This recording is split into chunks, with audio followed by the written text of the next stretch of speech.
Hello, Bacho. Let's see this question. The question says a choke coil and a bulb are connected in series to an AC source. The bulb shines brightly. How does its brightness change when an iron core is inserted in the choke coil? हमें बताना है कि एक हमारे पास कोयल given थी, ठीक है। चोक कोयल के अंदर एक इंडक्टर गिवन होता और कुछ नहीं, ऐसे कोयल ही होती है।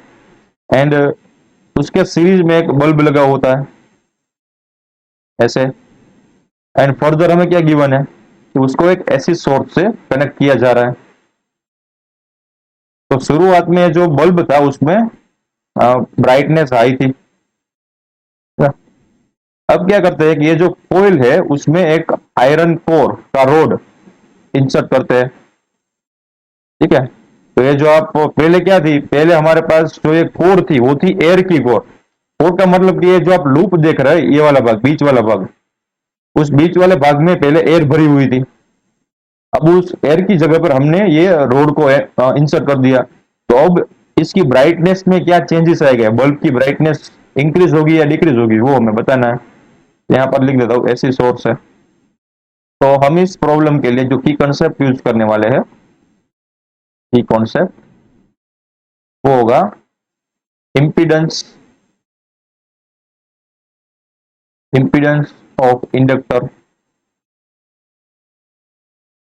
तो कैसे गिवन होता है, तो हमें पता है x L can be given by 2πfl, ठीक है। इम्पीडेंस क्या होता है, एक काइंड ऑफ रजिस्टर ही होता है, ठीक है, कि जो अल्टरनेटिंग किसी भी चीज को रजिस्ट करता है। स्टेडी स्टेट में कोई ऑपोजिट नहीं करता है, ठीक है, रजिस्ट नहीं करता है, बट जो इसमें से पास होने वाला जो करंट होगा अगर वो अल्टरनेटिव हुआ तो उसे अपोज करेगा, यही होता है इम्पीडेंस, ठीक है।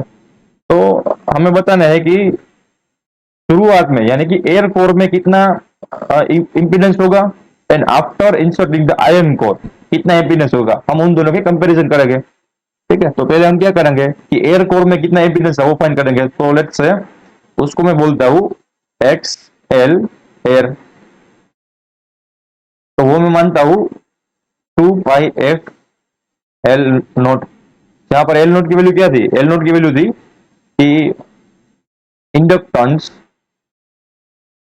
इंडक्टेंस एट या फिर इन, ठीक है, इंडक्टेंस इन एयर कोर।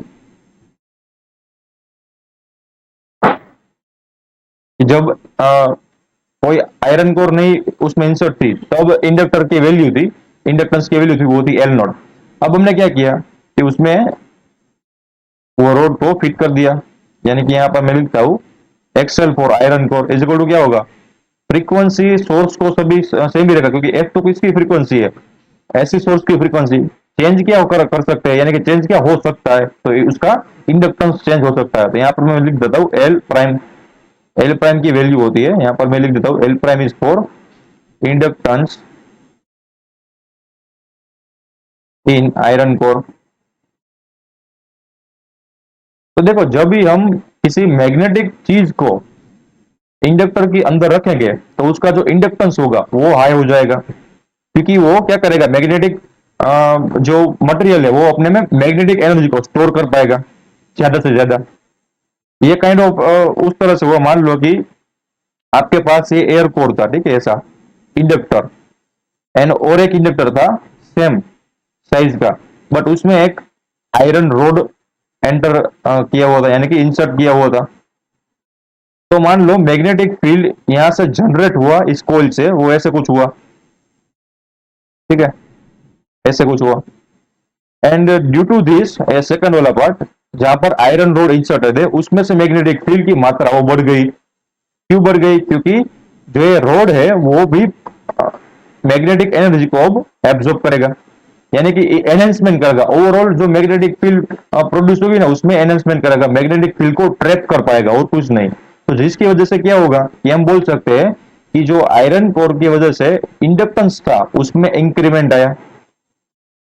अब अगर इंडक्टेंस में इंक्रीमेंट आएगा तो इंपीडेंस में भी इंक्रीमेंट आएगा, वो ज्यादा से ज्यादा करंट का अपोज करना कर पाएगा। तो इसकी वजह से क्या होगा कि शुरू में जो करंट पास हो रहा था वो ज्यादा होगा, एंड आफ्टर आयरन कोर वो करंट कम हो जाएगा।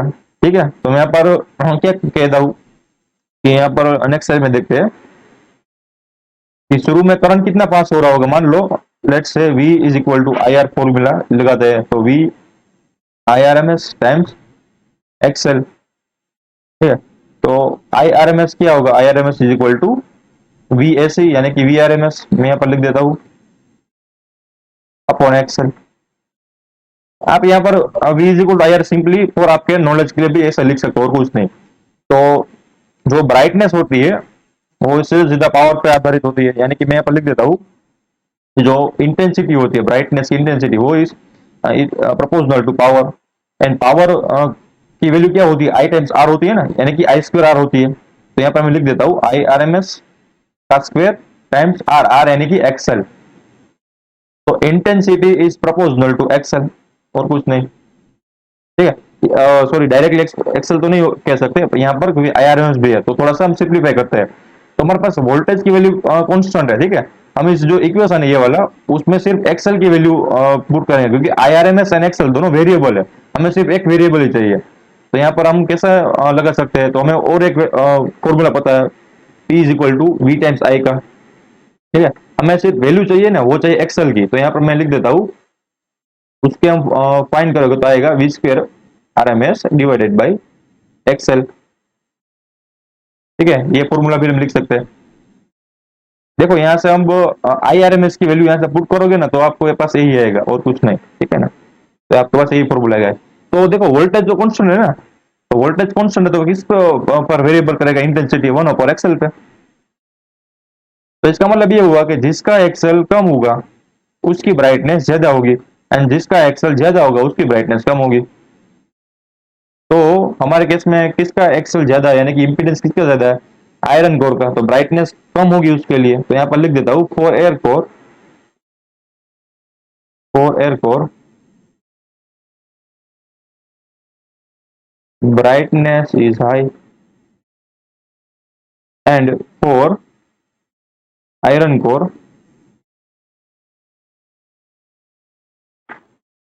brightness is low। तो डिग्री होना स्टार्ट कर देगी। So the final answer of the question is that after inserting the iron core, the brightness of the bulb will decreases। I hope you understood it well. Best of luck।